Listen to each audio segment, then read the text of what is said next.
আসসালামু আলাইকুম। আমি নাদিরা আহমেদ নুসাইবা রান্নাঘর থেকে সুস্বাগত। আপনারা সবাই ভালো আছেন? আমার পরিবারের সবাই ভালো আছে, আলহামদুলিল্লাহ।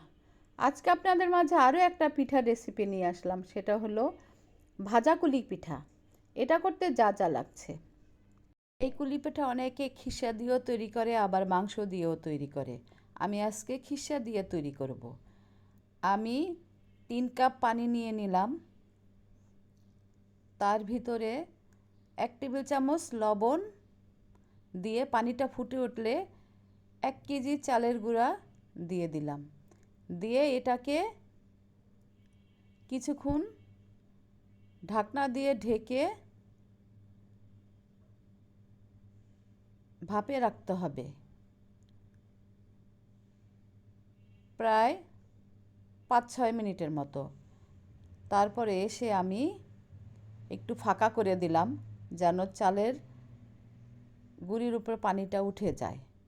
এখন পানিটা উঠে গেছে, এবার একটা চামচ দিয়ে পুরাটা পানি চালের গুঁড়ির সাথে মিশিয়ে নিব, চতুর্দিকে ঘুরিয়ে ঘুরিয়ে যেন পানিটা পুরা চালের গুঁড়ার ভিতরে যায়। ভালো মতো নাড়তে হবে, না হয় কিন্তু নিচে লেগে যাবে। এবার কিছুক্ষণ ঢেকে রাখবো যেন আরেকটু সিদ্ধ হয়। এবার ঢাকনাটাকে উঠিয়ে দেখব আমার চালের খামিরটা সুন্দর সিদ্ধ হয়ে গেছে। চতুর্দিকে ঘুরিয়ে ঘুরিয়ে নেড়ে চেড়ে এবার নামিয়ে নিব। নামিয়ে নিয়ে গরম গরম থাকতেই খামিরটাকে মথে নিতে হবে, না হয় শক্ত হয়ে গেলে আর মাখা যায় না। হাত দিয়ে যতদূর সম্ভব তাড়াতাড়ি মেখে নিতে হবে। এই দেখুন আমার খামিরটা কি সুন্দর হয়ে গেছে। এবার এটাকে রেখে দিয়ে খিসার জন্য চুলায় চলে যাব। আমি 1/2 কাপ পোলাওর চাল গুঁড়া করে নিয়েছিলাম, সেটাকে খালি কড়াইতে ভেজে নিলাম। যখন দেখব যে এটা সুন্দর একটু লাল লাল হয়ে গেছে, তখন ওইটাকে নামিয়ে রেখে কড়াইয়ের ভিতরে নারকেল দিয়ে দিলাম। তারপরে 1 কাপ নারকেল 1 কাপ গুড় দিয়ে ভালো মতো নেড়ে চেড়ে গুড়টা যখন গলে আসবে তখন 1 চা চামচ লবণ দিয়ে দিব। লবণ দেওয়া হয়ে গেলে তারপরে চালের গুঁড়াটা দিয়ে দুধ দিয়ে খিসাটাকে রান্না করে নেব। এই দেখুন আমার খিসাটা কি সুন্দর হয়ে গেছে। এখন এটাকে আরেকটু পানি শুকিয়ে নিব যেন একটু শুকনা শুকনা হয়। এবার এটাকে নামিয়ে নিয়ে এসে ঠান্ডা করে নেব। ঠান্ডা হয়ে গেলে ওই যে খামির করে রেখেছি সেটাকে হাতে গোল গোল করে একটা পাতিলের মতো বানিয়ে নিব। আস্তে আস্তে আস্তে করে পাতলা পাতলা করে নিব, না হয় কিন্তু মোটা হলে তেলে ভাজতে গেলে ওইটা একটু কেমন কেমন লাগবে। আর যত পাতলা করতে পারেন হাত দিয়ে তত পাতলা করে নেবেন। এবার এটাকে হাত দিয়ে টিপে টিপে টিপে টিপে ডিজাইন করতে হবে। এই দেখুন আমার একটা পিঠা হয়ে গেছে।